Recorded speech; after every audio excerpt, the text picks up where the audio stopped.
Good afternoon, everyone. Welcome to the first of our fall concerts here at Grace Presbyterian Church.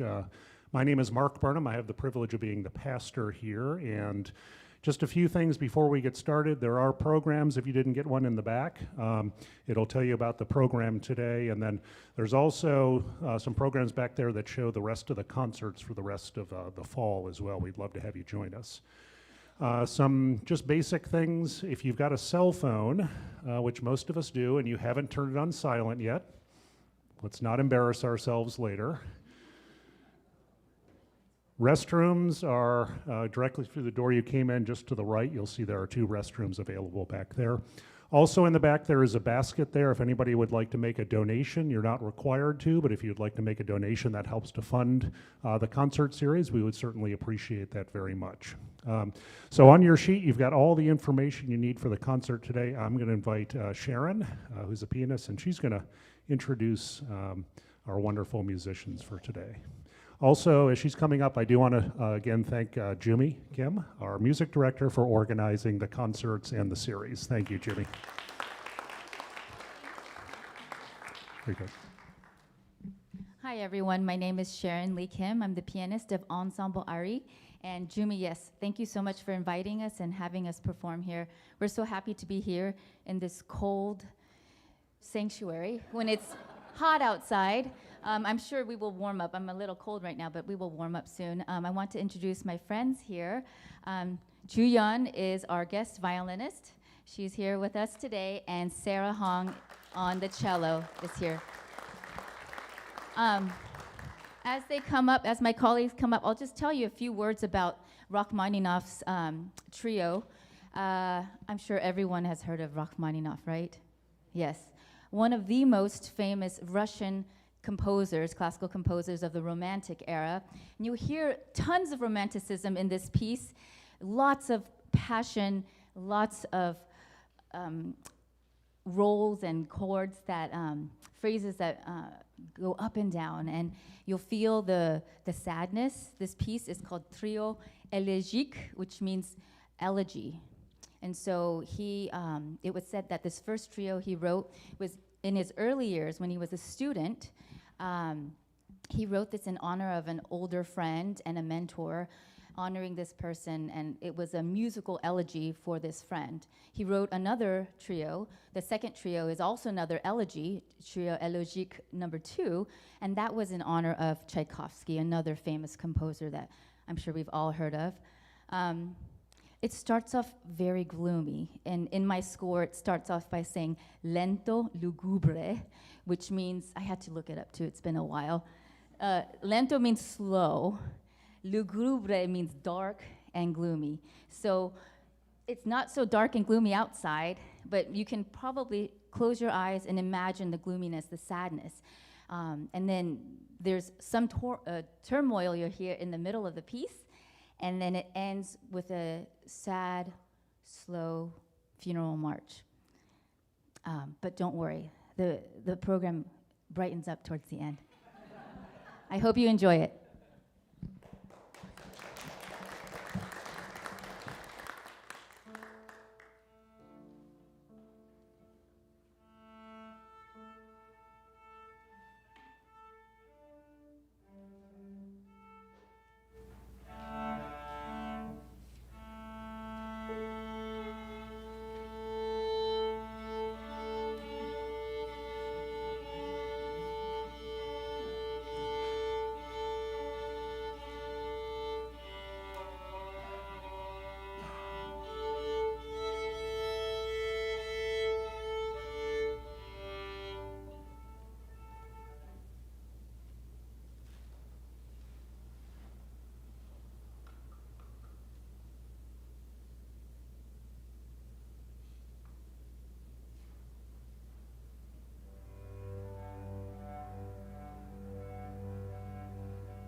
Sarah's going to give us a few words about Ernest Bloch's piece. Hello, next piece that I will be playing is composed by Ernest Bloch. Probably you are familiar with his composition style or his works, but for cellist, he didn't actually write many cello pieces, but most famous piece is the Shlomo. That is actually Jewish pronunciation of the King Solomon. So the Shlomo piece is written for the cello and orchestra. I happened to learn this piece with my first cello teacher at Juilliard when I was a freshman. She actually performed this piece and made this piece well known in the world. So Zara Nersova, she worked with Bloch for the Shlomo when she was still a young cellist. And then this piece that I'm gonna play, the suite number 1, actually suite number 1 and 1 through 3 is all written for my former teacher Zara Nersova. So Ernest Bloch, he actually wrote it for my teacher, and then that was my very first recital when I was a freshman. I learned this piece with the Zara Nersova, who had like dearly heart for this piece, and then also because it was written for her, and then she worked with the Bloch. The kind of interesting thing is there are a lot of markings, but she kind of ignored.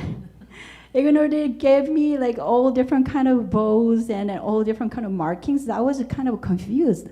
Yeah, this piece is published, and then there are a lot of markings, but she actually completely does her own thing. So, well, is this her own opinion and interpretation, or because of she got the influence by the composer? I think there are a lot of freedoms. So, as a young cellist at that time, I kind of start to know his composition style and then how express his style is. So he wrote this piece in 1956. He actually passed away in 1959, so toward to his later year. So and then also he's American composer, but his parents are Jewish parents. So and then there are a lot of so deep thoughts into this piece as well as Shlomo. Shlomo actually, he was inspired by the Ecclesiastes by King Solomon. But this one, when I was thinking about it, I kind of see the entire life of people, human being, because he has actually been thinking about the human relationship, and then also the how we how this word is not as important if you think about it. If you think about the King Solomon's the piece that he actually wrote the Shlomo out of it, that the vanity, this material thing is more like evaporated. But so I kind of try to connect it. It doesn't have any side story where he got the inspiration, but I actually try to connect this one with his deep thoughts from my previous the study of Shlomo. So you probably can see it's a kind of free, and then also it has a very classical prelude format, and then the allegro that I'll be playing. But hopefully you enjoy it. Thank you.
Up next is a newer work written actually in 2019, so not too long ago.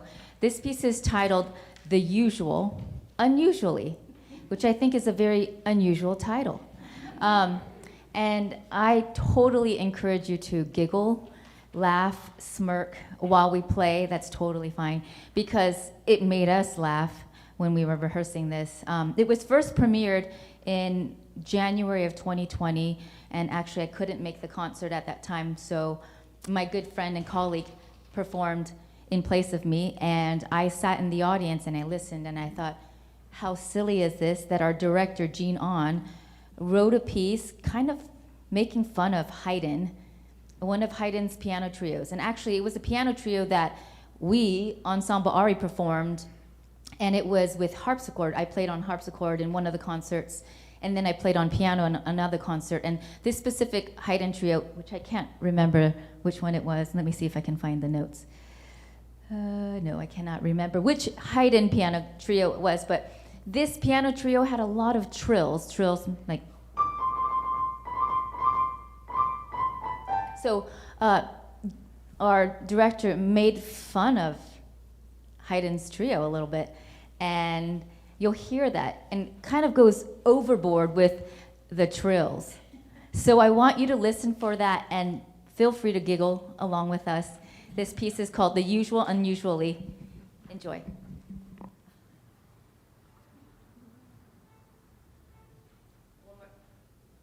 One more thing I wanted to add. This is not her usual style. I've played and listened to a lot of her compositions before. She writes more atonal, more, I would say, definitely not as happy, not as goofy, jovial, and joking. So I really love this piece. I told her this is the highlight of the program this time. So yes, I just want to add that. Thanks.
So to end our program, we have I'm going to invite Ensemble Ari. She's a beautiful singer, a UC Berkeley student, senior, and I actually met her in January when I started working there. And her voice, she sings in the chamber singers group, and her voice shines through the rest of the group. She sounds amazing, and we're so happy to have her here as our guest. She'll be singing a couple of Korean songs. I am Korean, however, I was born and raised here, and don't know much about my culture, so I am learning a lot through this group, actually, and through my colleagues. This set, the first song is titled Azaleas by Dongjin Kim. It was written in 1913. I've never heard it before. It's beautiful. This song is one of the most famous songs among the general public. The text translates to, "If you leave, unable to bear the sight of me, I will let you go gently without a word. I'll shed not a tear." The traditional melody evokes both the sorrow, passion, and the power of the lover. Okay. And then the second song is titled Traditional Attire by Lee Sang-yoon, written in 1917. Lee Sang-yoon, I've heard of him. Pretty famous. Yoon is globally recognized as a composer with European influences, although he incorporates Korean rhythm and scale in this piece. This piece experiments with changing meter, creating a wide gap in the melody, which poses a significant challenge for the performer. But she will not show that because she's such a pro. So the first one, Azaleas, and the second one, Traditional Attire. Thank you so much for having us. You've been an amazing audience, and I hope you enjoy the last two songs.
Thank you all for being here this afternoon, and again, a wonderful thank you to our musicians. It's a beautiful job. Let's call another round of applause. We're having a little fellowship time reception across the way. If you want to join us over in a fireside room, you can just head out the side door that way. Our next concert is October 15th. You'll see it in your program there. We'd love to see you back. And again, thank you all for gathering today. Have a great day. Oh, wait, one more announcement. Thank you so much for coming today. Just for those of you who didn't really know, the composer Jean An was here. Can you stand up?